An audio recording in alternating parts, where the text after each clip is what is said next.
जय हिंद। आज हम लोग यूपी बोर्ड के क्लास 9 के साइंस का जो मेजरमेंट चैप्टर है जिसको हिंदी में मापन बोलते हैं उसके कुछ आंकिक प्रश्न को हल करने जा रहे हैं। ठीक है, तो प्रश्न में लिखा है 19 वाले प्रश्न में लिखा है कि लाल रक्त कणिकाओं का व्यास लगभग 10 के घात पे -5 मीटर होता है। इसे माइक्रोन में व्यक्त कीजिए। तो जो लाल रक्त कणिका का क्या दिया गया है, जो लाल रक्त कणिका का जो व्यास है वो कितना दिया गया है 10⁻⁵ मीटर। व्यास को हम लोग किससे दिखाते हैं, स्मॉल डी से। ठीक है, कितना दिया गया है 10⁻⁵ मीटर दिया गया है। तो इसको हमको किस में चेंज करना है, माइक्रोन में। ठीक है, व्यास को हम लोग किससे दिखाते हैं, डी से। तो किसका व्यास हमको दिया गया है, ये 19 वाला क्वेश्चन हम लोग क्या कर रहे हैं, सॉल्व कर रहे हैं। तो व्यास को तुम डी से दिखा सकते हो। लाल रक्त कणिकाओं का व्यास कितना दिया गया है 10⁻⁵ मीटर है। इसको माइक्रोन में चेंज करना है। तो आप लोग ये फॉर्मूला शायद जानते होंगे कि एक माइक्रोन को हम लोग म्यू से लिखते हैं। एक माइक्रोन में होता है 10⁻⁶ मीटर होता है। इसी को आप लोग लिख सकते हैं 10⁻⁶ मल्टीप्लाई 1 मीटर। ठीक है, किसी भी नंबर में आप क्या करेंगे, 1 का मल्टीप्लाई करेंगे वही नंबर आएगा। तो 10⁻⁶ में अगर आप 1 का मल्टीप्लाई करेंगे तो 10⁻⁶ आएगा। हमको 1 मीटर निकालना है। ठीक है, तो 1 मीटर इक्वल टू हो जाएगा 1 माइक्रोन अपॉन में 10⁻⁶। ये दोनों गुणा में है, 1 मीटर यहीं पे रह गया, ये गुणा में था तो इस साइड आ गया तो भागा में हो गया। और अब ये 1 अपॉन में 10⁻⁶ माइक्रोन हो गया। अब ये क्या करेंगे, 10 के घात पे -6 है, इसको प्लस करने के लिए हम लोग ऊपर ले जाएंगे तो ये क्या हो जाएगा, पावर प्लस हो जाएगा। 10⁻⁶ माइक्रोन इक्वल टू 1 मीटर, यानी कि 1 मीटर में 10⁻⁶ क्या होता है, माइक्रोन होता है। तो जो लाल रक्त कणिकाओं का जो व्यास है, व्यास को हम लोग स्मॉल डी से भी लिख सकते हैं, डायमीटर जिसको बोला जाता है इंग्लिश में। 10⁻⁵ मल्टीप्लाई 1 मीटर, यानी कि किसी भी 10⁻⁵ 1 जा 10⁻⁵ हम लोग ऐसा लिख सकते हैं। नेक्स्ट क्या करना है, 10⁻⁵ मल्टीप्लाई 1 मीटर दिया है। तो 1 मीटर में 10 के घात पे 6 माइक्रोन होता है। कितना होता है, 10 के घात पे 6 माइक्रोन होता है। तो 1 मीटर की जगह हम लोग 10 के घात पे 6 माइक्रोन लिख सकते हैं। गुणा में क्या होता है, घात जुड़ता है। -5 और +6 कितना हो जाएगा, -5 और +6 कितना हो जाएगा, 1 माइक्रोन, यानी कि व्यास कितना हो जाएगा 10 माइक्रोन। माइक्रोन को हम लोग माइक्रोमीटर भी बोलते हैं। ठीक है, -5 + 6 आप लोग तो पढ़े होंगे मैथ में ना, कि -5 + 6 कितना होगा, 5 गया 1 हो जाएगा। ठीक है, तो वही यहाँ पे 1 आया है। नेक्स्ट क्वेश्चन लिखा है कि 20 किलोग्राम में कितने मिलीग्राम होते हैं। क्वेश्चन नंबर दिया गया है 20। पूछा है कि 20 किलोग्राम में कितने मिलीग्राम होते हैं।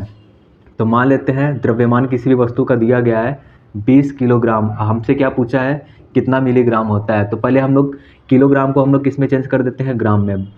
20 गुणित 1 किलोग्राम लिख सकते हैं, 21 या 20 ही होगा। और आप लोग एक फार्मूला जानते होंगे, उस फार्मूले को मैं लिख देता हूँ यहाँ पे ही, कि 1 किलोग्राम जो होता है बराबर 1000 ग्राम होता है। 1 किलोग्राम बराबर कितना ग्राम, 1 किलोग्राम बराबर 1000 ग्राम होता है। तो 1000 को हम लोग क्या लिख सकते हैं, 10 के घात के रूप में लिखना है। तो 1 2 3 10 लिख के 3 आप लिख सकते हैं ग्राम।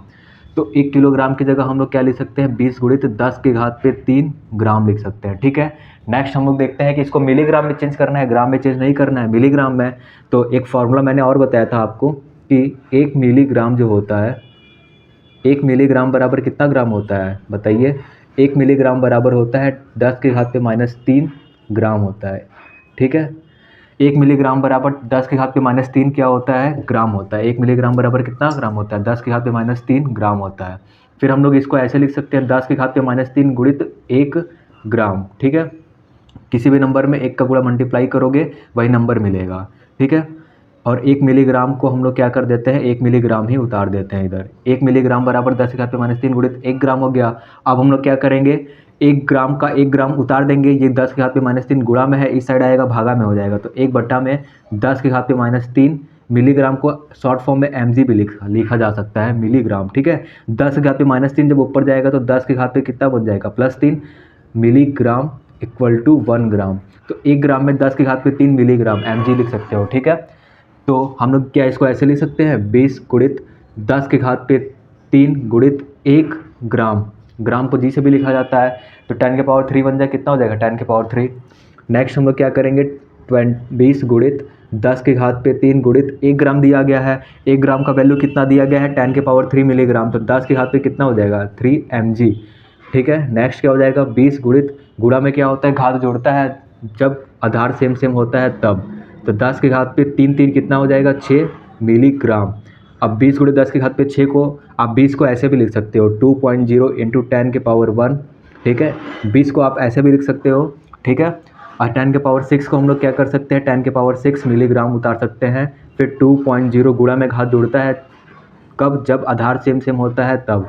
1 और 6 कितना हो जाएगा, 7 मिलीग्राम। तो 2.0 इंटू 10 के पावर 7 mg आएगा, यानी कि मिलीग्राम, ठीक है। अब आपको ये नहीं समझ में आया होगा कि 20 को मैंने 2.0 इंटू 10 के पावर 1 कैसे लिखा है। तो देखो मैंने ये ना किया है कि 20 को 2.0 इंटू 10 के पावर 1 लिखा है, यानी इसको मैं सॉल्व करूँगा, अगर ये इतना आ गया तो ये दोनों आपस में बराबर होगा।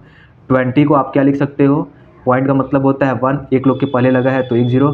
10 के पावर 1 का मतलब ही होता है 10, 10 से 10 खत्म तो कितना आया 20। तो इसी तरह आप 20 को 2.0 इंटू 10 के पावर 1 भी लिख सकते हैं। नेक्स्ट क्वेश्चन दिया गया है कि एक पिको सेकंड में कितने मिली सेकंड होते हैं। ये सारे जितने भी मैं न्यूमेरिकल्स लगवा रहा हूँ आपसे, ये आपका जब साइंस के जब 11th-12th में चले जाएंगे तो वहाँ पे बहुत ही काम देता है, बेसिक रूप में बहुत ही काम देता है, ठीक है। इसलिए इसको अच्छे से पढ़िएगा आप लोग। 21 वाला क्वेश्चन लिखा है कि एक पिको सेकंड में कितने मिली सेकंड होते हैं। एक पिको सेकंड बोला है ना, बहुत ही ईजी है। एक पिको सेकंड में, एक पिको सेकंड में कितने मिली सेकंड होते हैं, ठीक है। तो देखो एक पिको सेकंड बराबर अच्छा कितना होता है, एक पिको सेकंड बराबर आपने पढ़ा होगा कि 10 की पावर -12 सेकंड होता है। मैंने बताया भी था, आगे के लेक्चर्स में मैंने पूरा पढ़ाया है, आप जाके वहाँ से देख सकते हैं। एक पिको सेकंड बराबर 10 के पावर -12 सेकंड होता है, लेकिन हमको सेकंड में नहीं चाहिए, हमको मिली सेकंड में चाहिए। कोई बात नहीं है। तो हम लोग एक फॉर्मूला जानते होंगे कि 1 मिली सेकंड जो होता है, 1 मिली सेकंड बराबर कितना सेकंड होता है, 1 मिली सेकंड बराबर होता है 10 के पावर -3 सेकंड होता है, ठीक है। फिर हम लोग क्या लिख सकते हैं, 10 के पावर -3 मल्टीप्लाई 1 सेकंड लिख सकते हो, हिंदी में भी लिख सकते हो, इंग्लिश में कोई दिक्कत नहीं है। और 1 मिली सेकंड को हम लोग क्या कर देते हैं, उतार देते हैं, 1 मिली सेकंड, ठीक है। अब नेक्स्ट हम लोग को क्या करना पड़ेगा, 1 सेकंड का 1 सेकंड हम लोग क्या कर सकते हैं, लिख दिए। आज जो क्यों ऐसा किए हैं, देखो 10 के पावर -3 क्या है, गुणा में है, इधर आएगा तो क्या हो जाएगा, भागा में हो जाएगा। तो 1/10 की घात पे -3 मिली सेकेंड हो जाएगा, क्या हो जाएगा, मिली सेकेंड हो जाएगा। तो 1 सेकेंड बराबर 1/10 की घात पे -3 मिली सेकेंड। आपको पता है कि 10 के पावर -3 है, ये जब ऊपर जाता है 10 के पावर तो वो क्या हो जाएगा, प्लस हो जाता है। अब बोलोगे 1 कहाँ गया, तो 1 का गुणा 10 के पावर, ये -3 है ऊपर चल जाएगा तो 10 के पावर कितना हो जाएगा, 3 हो जाएगा। तो 1 का गुणा 10 के घात पे 3 में करोगे तो 10 के घात पे 3 ही मिलेगा। तो 10 के घात पे 3 मिली, 10 के घात पे 3 मिली सेकेंड इक्वल टू, यानी कि बराबर में 1 सेकेंड हो जाएगा, ठीक है। अब इसी फॉर्मूला का हम लोग यूज़ करेंगे यहाँ पे। तो 10 के पावर -12 सेकेंड को क्या हम लोग ऐसे लिख सकते हैं, 10 के पावर -12 मल्टीप्लाई 1 सेकेंड लिख तो सकते ही हैं। नेक्स्ट हम लोग क्या करेंगे, 10 के पावर जो -12 दिया गया है 1 सेकेंड है, तो 1 सेकेंड में कितने मिली सेकेंड होते हैं, 10 के पावर 3 मिली सेकेंड, 10 के पावर 3 मिली सेकेंड, 10 के पावर 3 क्या लिख सकते हैं, मिली सेकेंड। नेक्स्ट हम लोग क्या करेंगे, गुणा में क्या होता है, घात जुड़ता है। तो आपको बता दे रहे हैं जब कब जुड़ता है घात, जब आधार यानी कि बेस क्या होता है, सेम सेम रहता है तब। तो -12 में तुमको क्या जोड़ना है, 3। 12 रुपये का क्या किए, चॉकलेट खा गए, 3 रुपये उसको दिए, तो अभी तुमको कितना और देना पड़ेगा, तो तुमको देना पड़ेगा 9, ठीक है। 9 10 11 12 9 हो गया। और यहाँ पे क्या हो जाएगा, -9 हो जाएगा, यानी कि 9 रुपये हमको देना पड़ेगा, हम उधारी में है। ये कितना हो जाएगा, -9 हो जाएगा। तो 10 के हाथ पे -9 क्या हो जाएगा, मिली सेकेंड, क्या हो जाएगा, मिली सेकेंड, ठीक है।